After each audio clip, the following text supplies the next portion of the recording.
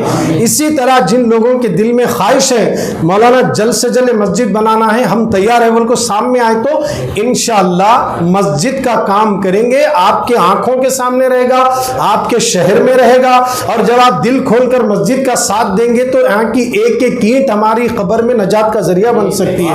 یہاں کا محنت کرنا، یہاں کی مشقت اٹھانا، تکلیف سب جو بھی جتنا دے گا اس کا اجر نہ کوئی امام دیتا نہ کمیٹی والے دیں گے، مرنے کے بعد اللہ قبر میں حشر میں دینے والا ہے۔